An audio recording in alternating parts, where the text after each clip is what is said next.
পিঠাপুলির পর্বে আজকে আপনাদেরকে তৈরি করে দেখাবো তালের বিবিখানা পিঠা বা তালের কেকও বলা যায়। হ্যালো এভরিওয়ান, আসসালামু আলাইকুম। Welcome back to my channel. আমার চ্যানেলে নিউ একটা ভিডিও দেখার জন্য আপনাদেরকে ওয়েলকাম জানাচ্ছি। আজকে খুবই মজাদার তালের এই বিবিখানার পিঠার রেসিপি নিয়ে চলে আসলাম। আশা করি পিঠার রেসিপি আপনাদের কাছে খুবই ভালো লাগবে। তো চলুন আর দেরি না করে পিঠার রেসিপিটা আমরা দেখে আসি। প্রথমেই আমি একটা মিক্সিং বোল নিয়ে নিলাম। তো এর মধ্যে প্রথমে নিয়ে নিচ্ছি 1 কাপ চালের গুঁড়া। এরপর নিয়ে নিলাম হাফ কাপ ময়দা। সামান্য একটু দিয়ে দিলাম লবণ, আপনারা চাইলে স্কিপ করতে পারবেন। এখন এই দুইটাকে একটু মিশিয়ে নিলাম। শুকনো ইনগ্রিডিয়েন্টস গুলাকে প্রথমে একটু মিশিয়ে নিতে হবে আর কি। তো এই যে আমি মিশিয়ে নিলাম। তো এরপর এখন আমি দিয়ে দিব এর মধ্যে তাল। আমি এখানে 1 কাপ তাল ইউজ করেছি। তো আমার তালের সাথেই কিন্তু নারকেল অ্যাড করা আছে। তো এজন্য পরে আমি নারকেলটা কম ইউজ করব। তো এখন শুকনো ইনগ্রিডিয়েন্টস এর সাথে তালগুলাকে ভালো করে মিক্সড করে নিচ্ছি।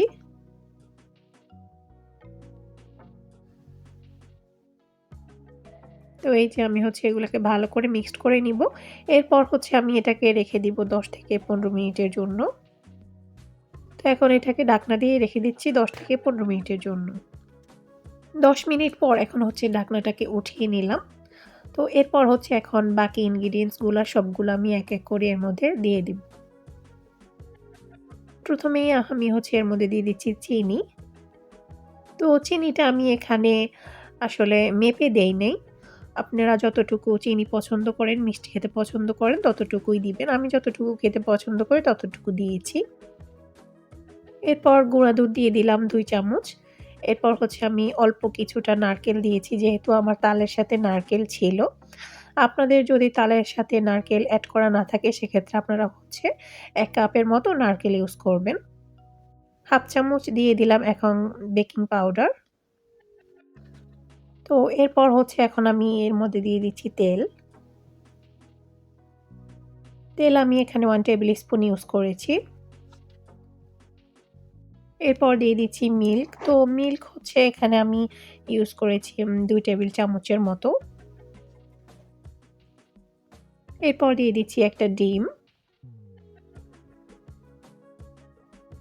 এখন সবগুলোকে খুব ভালো করে মিক্সড করে নিতে হবে। এরপর যদি আপনাদের একটু হালকা মিল্ক প্রয়োজন হয় তো আপনারা অ্যাড করে নিতে পারেন। মানে বেটারটা খুব ভালো করে হওয়ার জন্য আর কি। তো এখন এই সবগুলো ইনগ্রিডিয়েন্টসকে খুব ভালো করে মিশিয়ে নিতে হবে।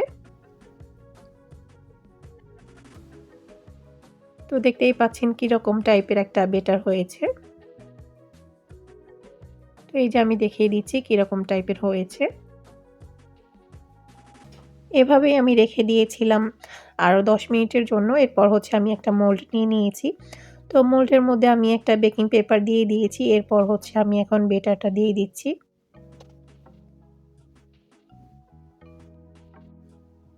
তো সবগুলা বেটার দিয়ে দিচ্ছি।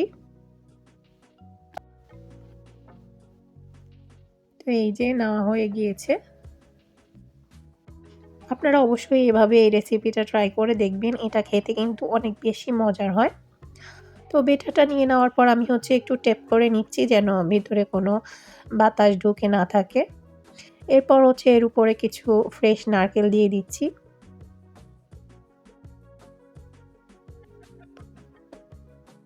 তো এটা এরপর বেক করার পর খুবই সুন্দর লাগবে দেখতে, আর খেতেও কিন্তু টেস্ট হবে। তো আমি আরও কিছুটাও নারকেল দিয়ে দিলাম।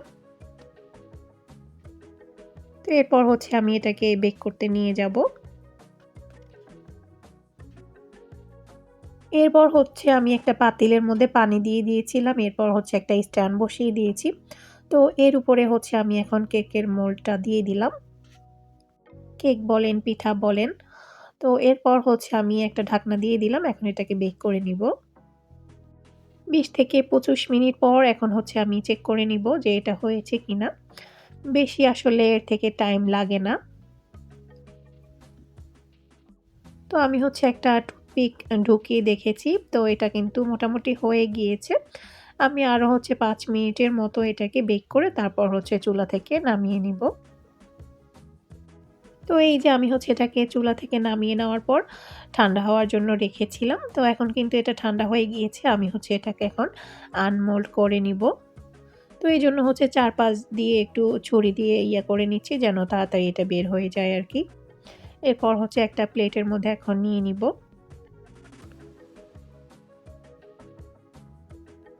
আর দেখতেই পাচ্ছেন এটার কালারটা কতটা সুন্দর আসছে। তো এখন হচ্ছে আমি এটাকে একটা পিস কেটে নিয়েছি। আর দেখুন এটার ভেতরটাও কতটা সুন্দর লাগতেছে। আর একদমই সফট হয়েছে। খেতে ভীষণ মজার। আপনারা অবশ্যই এই রেসিপিটা ট্রাই করবেন। তো আমি হচ্ছে সবগুলাকে একটু পিস, পিস করে কেটে নিয়েছি। তো আপনাদেরকে আবারও দেখিয়ে দিচ্ছি যে এটা আসলে কতটা সফট হয়েছে। দেখতেই পাচ্ছেন। তো আজকের রেসিপিটা এই পর্যন্ত। সবাই অনেক বেশি ভালো থাকবেন। আজকের রেসিপি আপনাদের কাছে কেমন লেগেছে সেটা কিন্তু অবশ্যই কমেন্ট করে জানাতে ভুলবেন না। আজকের মতো এখানেই বিদায় নিচ্ছি। আল্লাহ হাফেজ।